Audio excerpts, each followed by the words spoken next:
to the Wolf Connection podcast.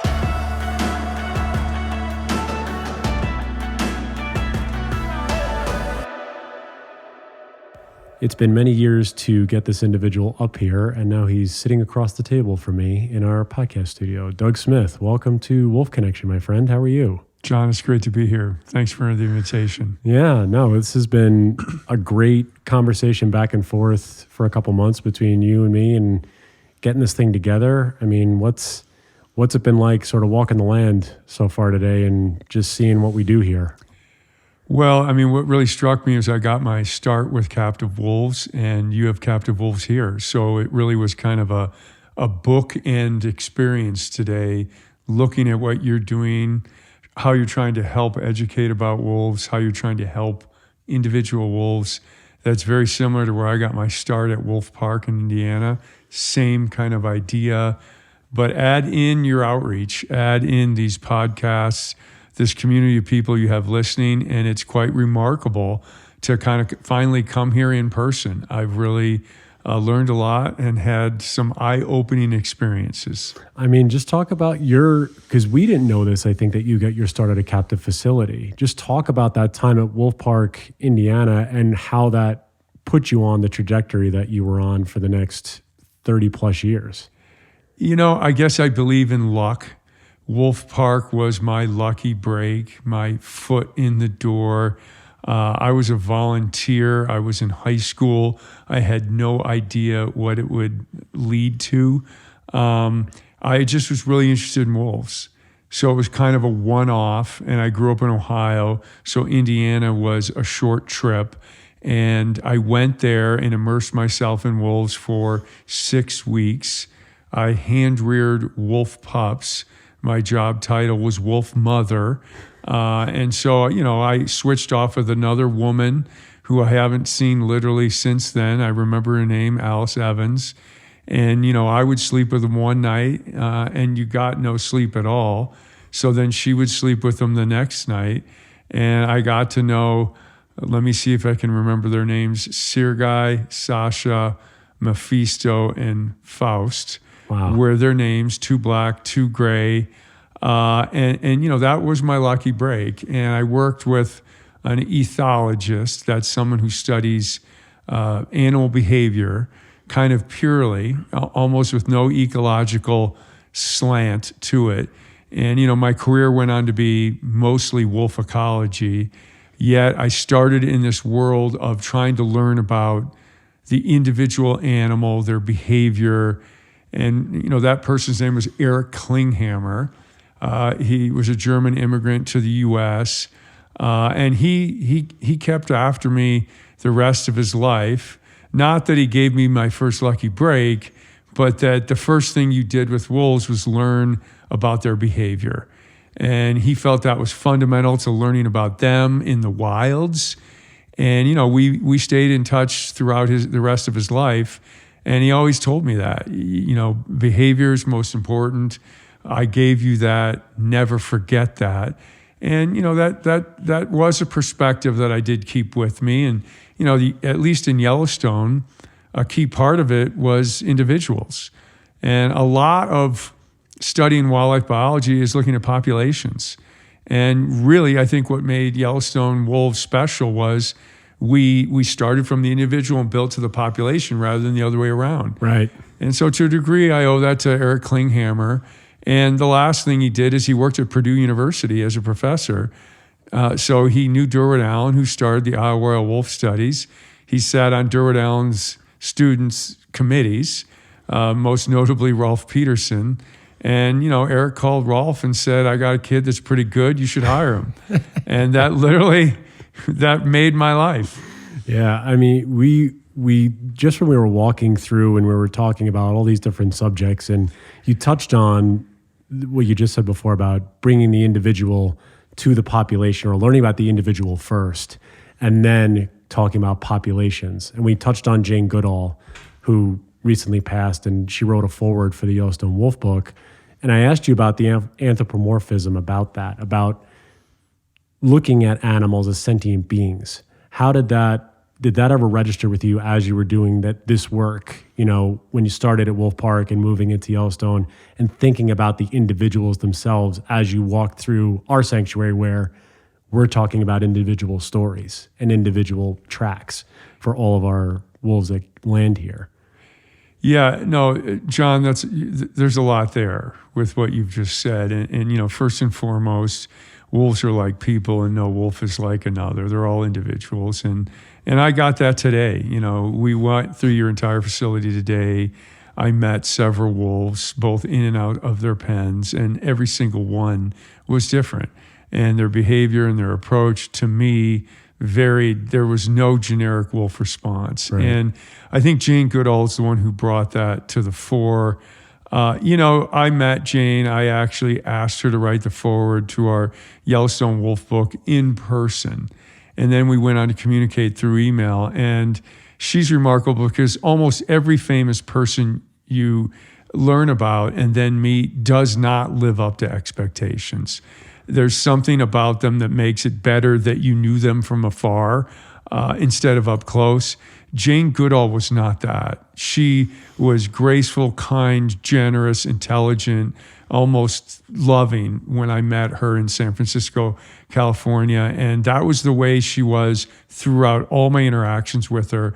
And so she probably is one of the greatest conservationists of all time. And what she did is she took her study of chimps and kind of was groundbreaking in that she decided to name them. And I think her main point of that, and talking with her a little bit about it, not directly, was that helps people connect with nature. Right. If we're calling it, Wolf 221 versus, half black, and plus the visitors who came to Yellowstone named them anyway, even though the government deliberately and, talked about it, didn't want to do that. But the visitors did, and it allowed them to connect more with the wolves, which is a form of connection with nature. And Jane's the first one who did that, and I think got that right. And she was a pioneer in so many ways. I think we need to pick up where she left off on that kind of stuff, and that helps you learn about individuals. I mean, she studied chimps, which are basically a whisker different than humans, so it was easier to name them, because they're so much like us. It's not that much of a stretch to name a wolf too, and people remember it, and it's easier to remember their individual stories. And so I think she had it right. We should have followed her lead, learned from her. Every single wolf you introduced me to today had a name, not a number. And I think that's an important way in this day and age when we're losing so much. We got to bring people in, and that's a good way to do it. Yeah, I talk about some of the experiences that you had just with some of them. I know Willow came over to you, which is some of our favorites, and then we had a totally different experience with the Nikumi, where you were. I could see your scientific brain observing and and looking and saying, "Oh, the skull formation and the tail and the coat, whatever." What was it like for you to be back inside of a captive facility and see these things for probably the first time in a while? It is the first time in a while because I felt bad going in a little bit today because I looked at their body thinking where would be a good place to place a dart, and that's a horrible thought. But I chased hundreds of wolves in a helicopter, and you're always looking for a good shot.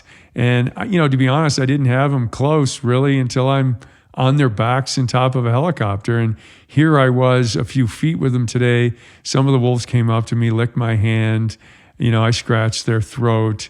And it was surreal because I just didn't do that in Yellowstone, and watching their behavior up close, there's a lot of similarities, where I sat, some of them scent marked. They definitely sniffed all over it.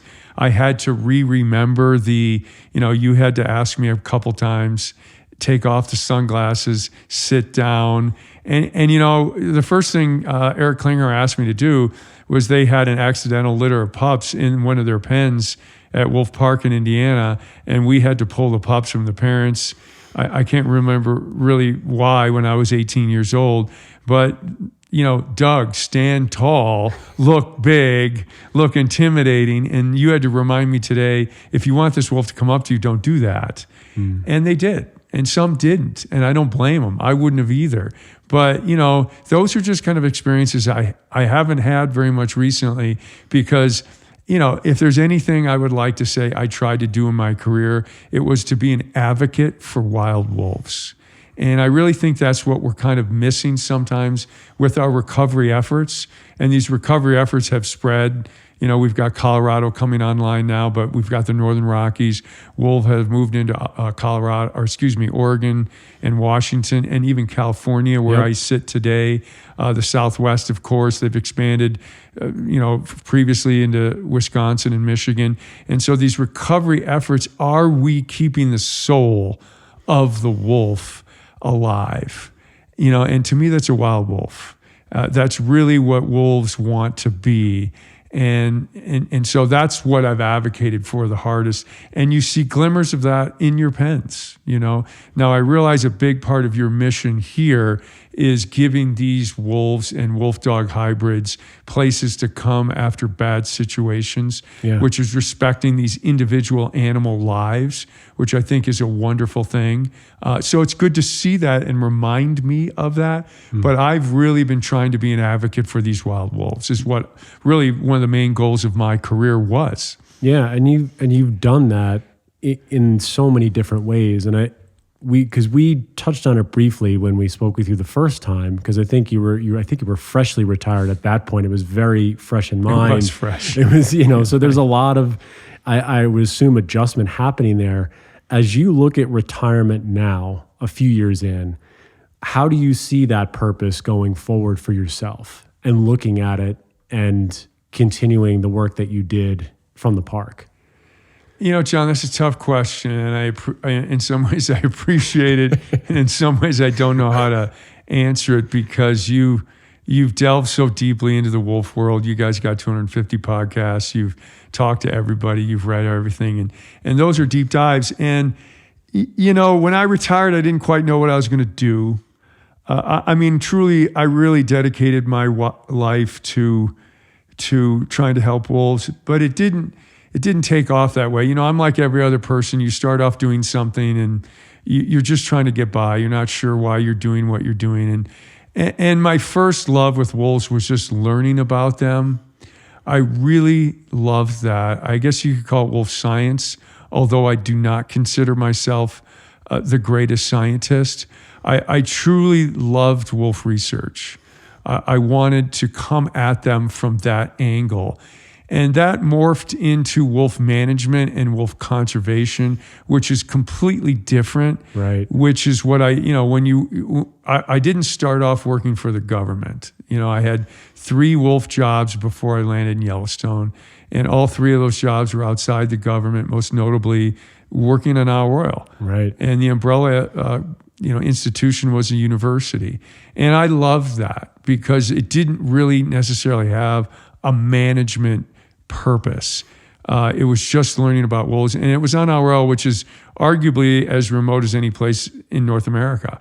Like in a lot of ways, I've been to Alaska over 20, 25 times. It seems more remote than Alaska. Really? And so you're just really out there in the wilderness with the wolves, and I love that more than anything else. And then I ended up in Yellowstone and working for the government, and that's a whole different ballgame. And you morph into management. And that leads to people management, both internally and externally, the visitors that come to the park. And then you become a voice for wolves. And I kind of backed into that. I didn't necessarily set out to do that. But the thing that took me, at least half my career in Yellowstone to realize is that Yellowstone is a stage like no place else. And, I was raised in the Midwest where we're not supposed to toot our own horn. You want to be in the back. You want to be quiet and draw no attention to yourself. But mid-career, I'm like, you got to use this Yellowstone stage somehow. And the way I tried to use it was to be a voice for wolves. So, I almost never turned down an opportunity to do an interview or give a talk. I always have liked to write. I don't know if I'm a good writer, but I tried to write about it.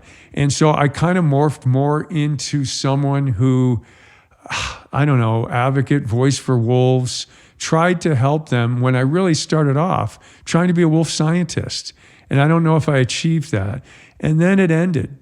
And it ended for various reasons, some of which are personal. And I kind of didn't know what to do with myself. And I've been retired almost exactly 3 years, and it's getting filled in. You know, I wrote a book, I kind of pounded it out. It's a general book for the lay public.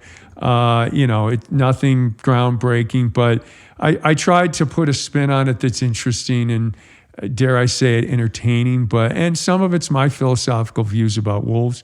Other wolf biologists may disagree with it. You know, I have been giving a lot of talks.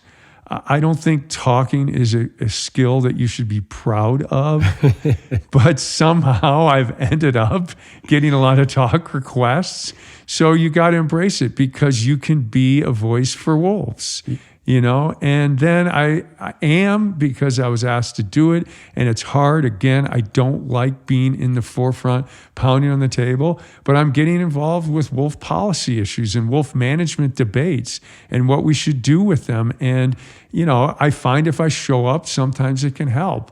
I don't like it. You know, I testified twice in front of the Montana legislature last winter, and I hated it. It's stressful. You're going up against people that are in your face and aggressive and don't like you and are proposing actually in some ways ridiculous bills and policies. And you're like, really? And I have to go up there and talk against this stuff, which is common sense, not even a moderate position. So, you know, I'm kind of inching along, and pretty soon it's a full life with wolves in a completely different way. Sorry for that download, but it's been a struggle. I was going to say, it seems like there was not only fear, I want to say fear, there was reservation on your part just to be put in the situation you were in as you were working in Yellowstone and understanding the evolution of that position. And now as you're retiring, there's a different sort of evolution happening and finding a new pack role. And it, you know, not to put the pun out there, but it seems like you're trying to fall or back into these pack roles that are just being pushed on you in a natural way to be who you are, you know? Well, I've always tried to be who I am. Yeah. I've always tried. You know, I have critics. Everybody's got critics. A lot of people would say, you know, I didn't do that very well.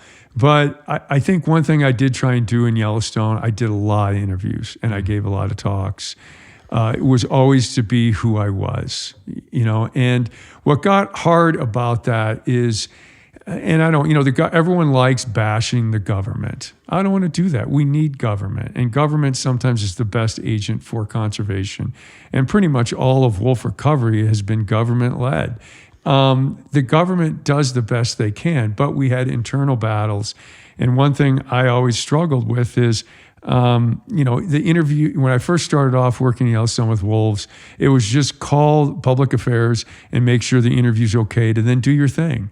As time went by, it got more restrictive. They wanted to know what the questions were, what my answers were. And sometimes interviews were scuttled, you know, and I think wolves, you need to push back. There's so much misinformation out there that you need to tell the truth always. And sometimes the truth hurts and sometimes the truth is bad, but the truth always wins out. You know, Americans, everybody, they sniff out this inauthenticity. You know, and I think being able to have that platform that Yellowstone gives you is a key part of working for government. You've got to use your platforms to speak out about things you know about that other people don't. And that got harder and harder to do as time went by. And that was frustrating for me. And all I was trying to do the whole way through was be myself. Right. And I got in trouble actually for that. And that was hard. And you say that, and it's so parallel to what we have with the kids here who come here who just want to be themselves, and they look at these wolves and wolf dogs, and they are nothing but their individual selves, and they make no apologies for it. So it's when we're put in positions as humans with directives and instructions that we need to do, and we can't be our full authentic self, that's something that obviously butts up against what you were just saying. Is I want to be my true, authentic Doug Smith self, and someone's not allowing me to do that. And that's a rough place to be in certain places. It is. And, you know, coming here to Wolf Connection, has opened my eyes in a number of ways towards what you guys are trying to do. And it helped me in the same way.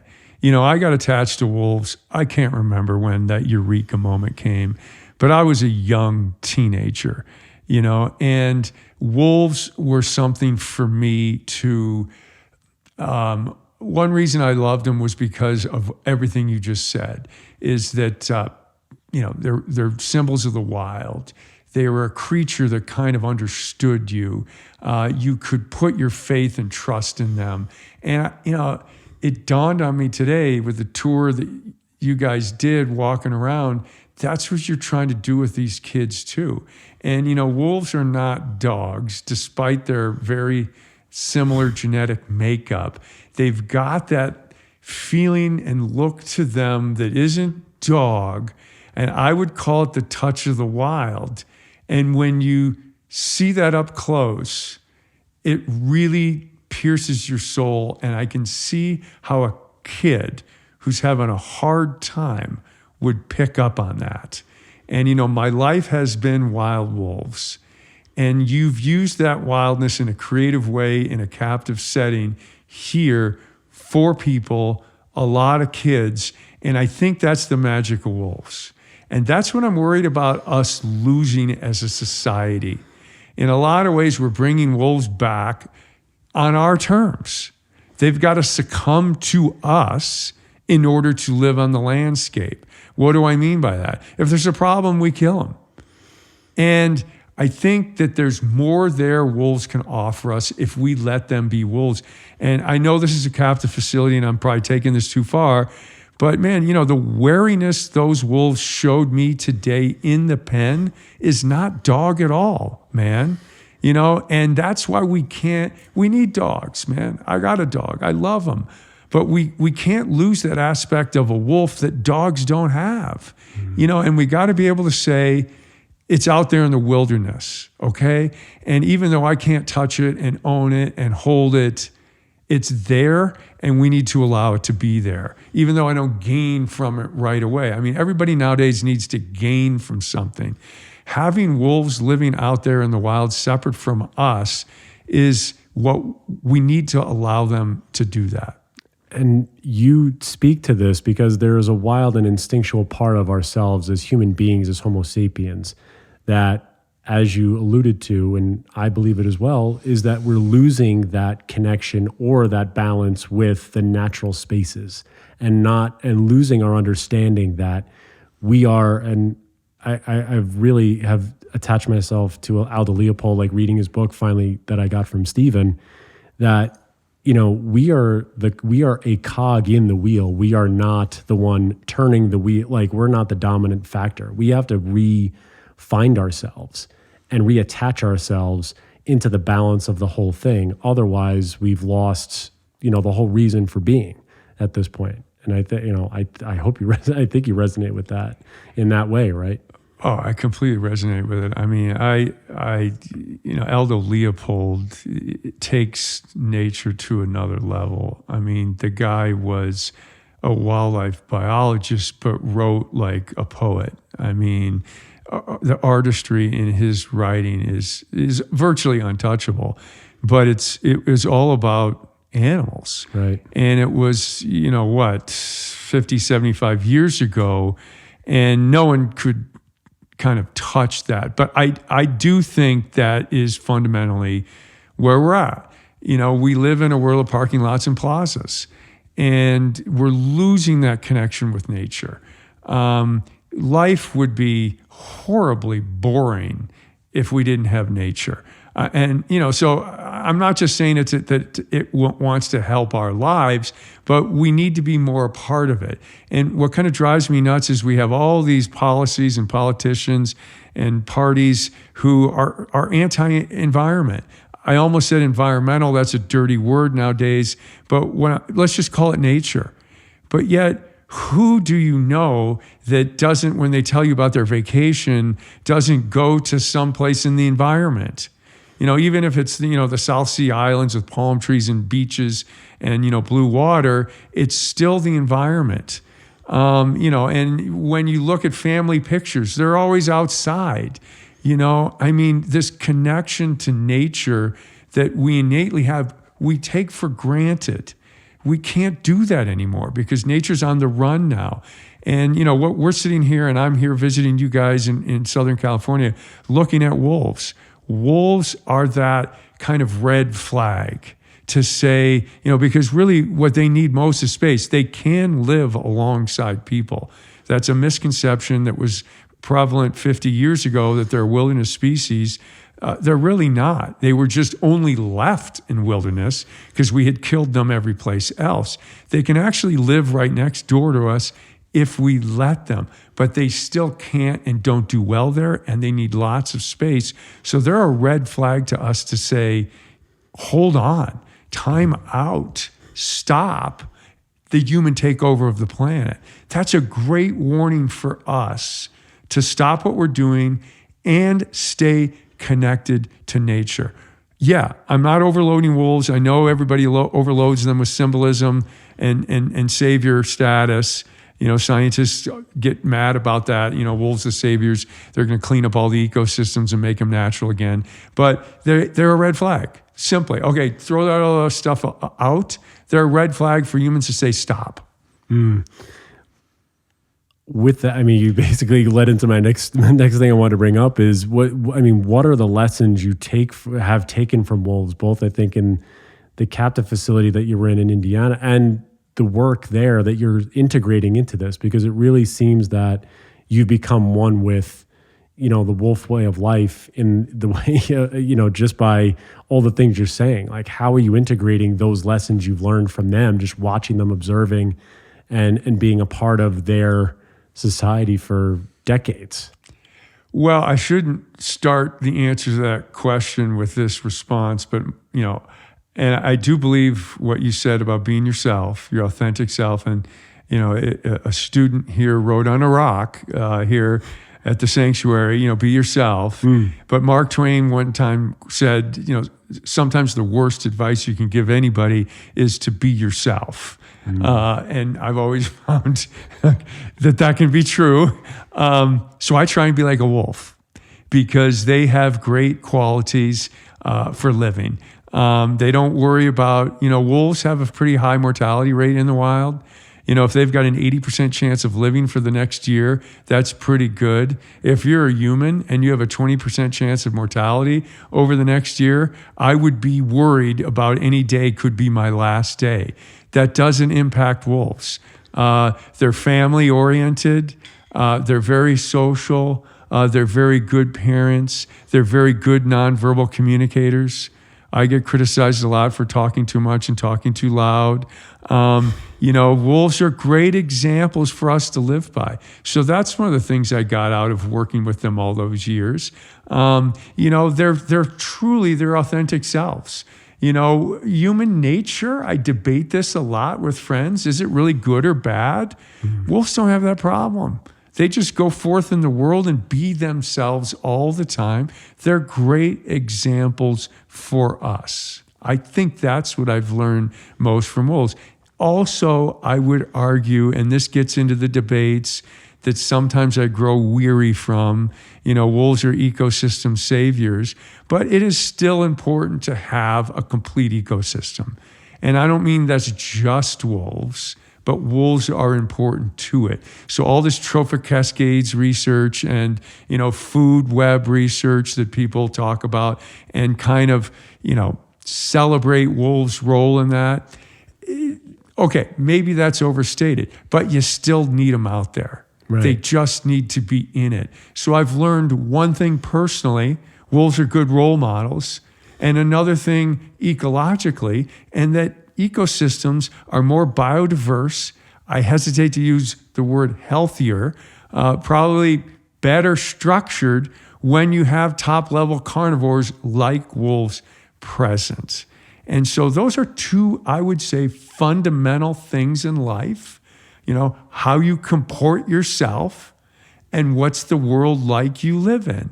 And wolves are in the center of both of those things. So they've been a real anchor for me in my life. I know that sounds, flowery and rosy, but everybody needs anchors nowadays to get us through. the world is so complicated now. Those simple things, like just having wolves out there, have really helped me. I can think that I could help others, whether they're captive or wild, they still have that look.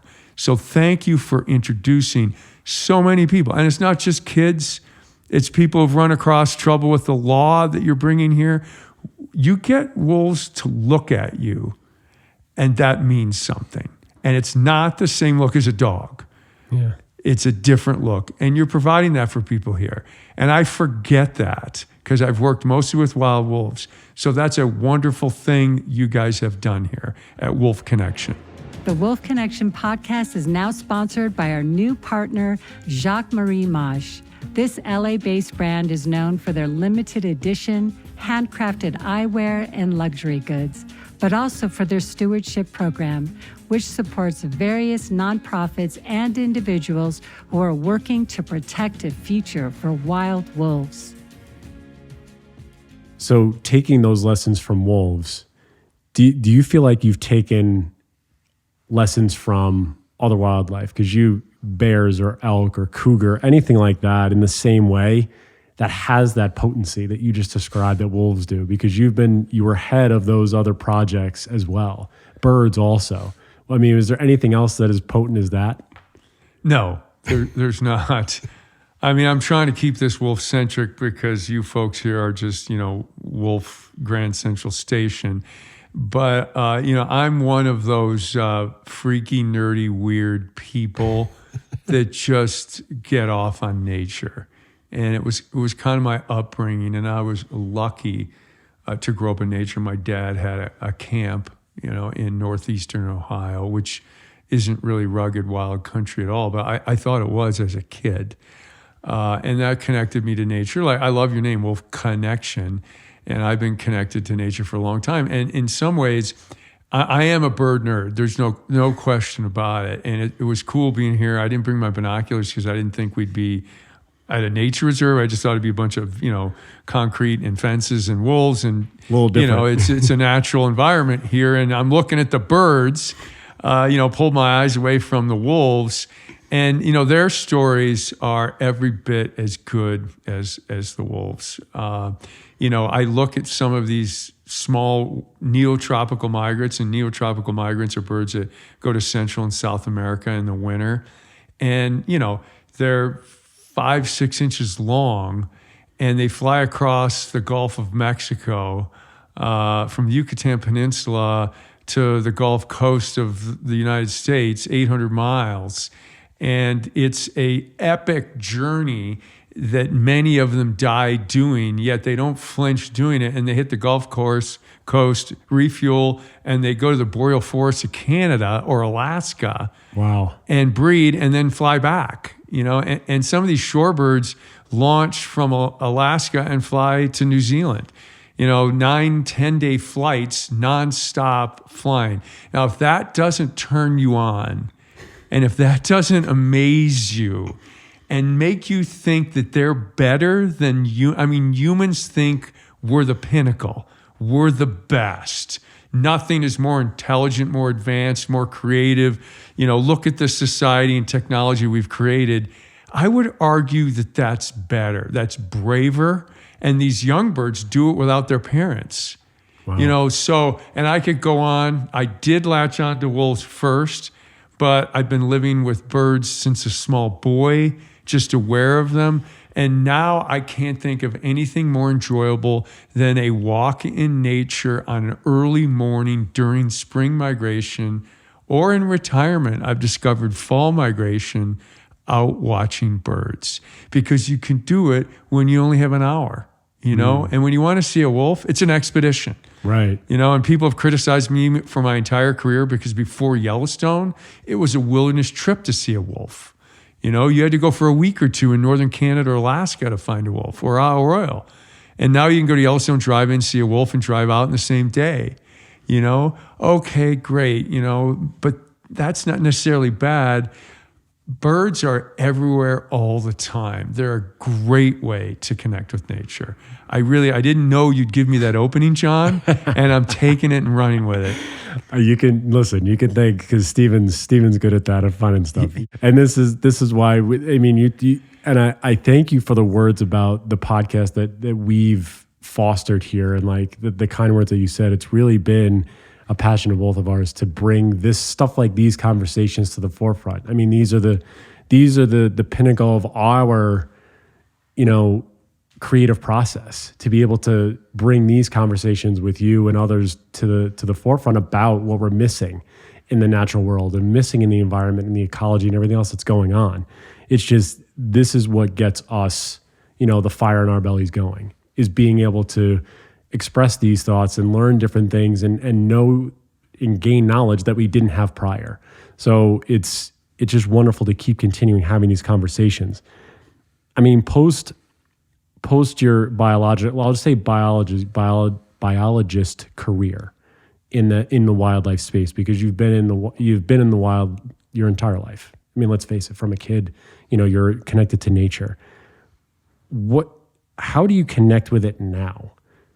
Because you were able to connect with it as a young boy with the birds, going to that captive facility, and then you were off on a career.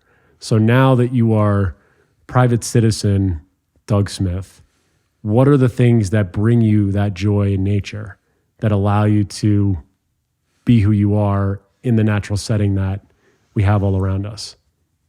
I mean, wow, bang, you really dive deep and ask these tough questions. I think the point I'm at now is I want to give back to nature. Nature's given me so much. It really has been my root system through my whole life, and I can't overstate that. A parallel world for me in the wolf world was I really did a lot of canoe trips in the most remote areas I could find. Started in the North Woods, Minnesota, Wisconsin, Michigan, graduated to Ontario, then went to Alaska, and then kind of lately have settled on northern Canada. And the whole time I was pursuing that as hard as I was pursuing trying to learn about wolves, because I was really trying to seek nature in its most pristine form. We don't have pristine anymore with things like climate change. It's touching everything. It's kind of the invisible hand that's just slipping through it all.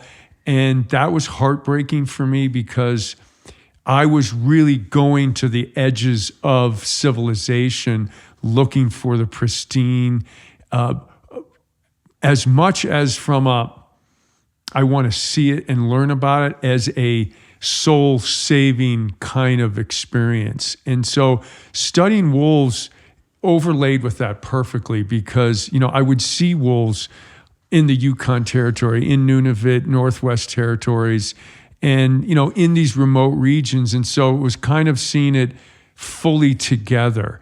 And, that kept me sane, really.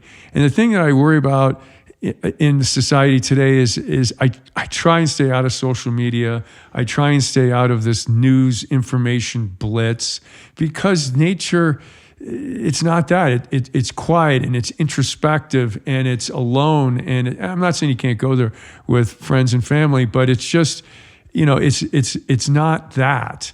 And that's truly what got me through, like, mental health almost. Right. That nature was this pulse of the world that was strong, real, and steady. And it gave me that sanity. And so now I want to give back. The thing I ask the most of myself, the voice in the back of your head, is, what do I do now? And you can't rest without thinking, one reason I'm here doing this podcast is, this is maybe shameless to say, I want people to listen to it. And so in their own way, they do something too, to give back to this thing that really our life depends on.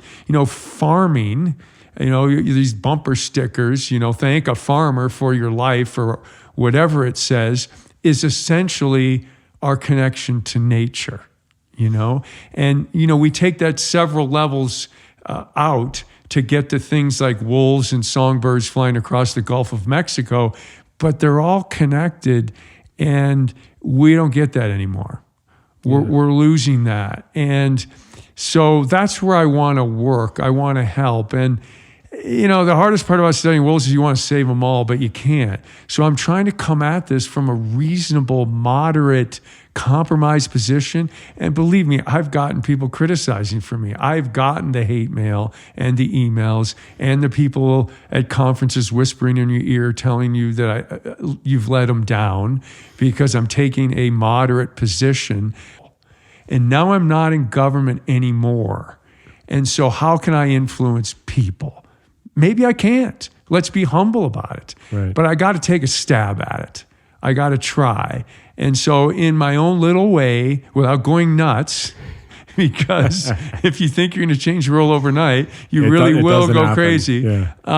That's what I'm trying to do. Yeah. I mean, as our shirts that we have on, protect what connects us, because everything we do is connected to the earth, to the natural world. I wish more people would understand that. Yeah. It's like you said, it's the thing that we've lost over time and and it's not just, it's been a slow burn. And I think where we're at now, we need to revisit those things and get back into, just like we did today, just walking the land and seeing the different things, like you pointing out the birds, looking at the creek, all these different things and saying, oh, wow, like there are ways to reconnect in this way. You've been collaborating for decades with wolves and working alongside them. What do you want, if they could hear you, what would you want them to know? I got your back to the best of my ability. If you think about legacy and wisdom and eldership, what is that? How do you want the body of work that Doug Smith has done and is not done yet with, but that body of work to be remembered as? I try not to think about that. What would a wolf do? What would a warbler do flying across the Gulf of Mexico? They just do the best they can and let the chips fall where they may. I just try and do the best I can. And, my conscious, I wanted to retire and just kind of fade away and not do much. And I can't. I couldn't. But you just got to do it in your own personal way. I don't like thinking about legacy or making a mark or stacking up more publications or writing more books or doing movies or being on TV. What has driven me is trying to help them. And I think by now in this podcast, you know who them are. Yeah. And, they don't have a voice. And I do. And some people tell me that I talk too much and talk too loud.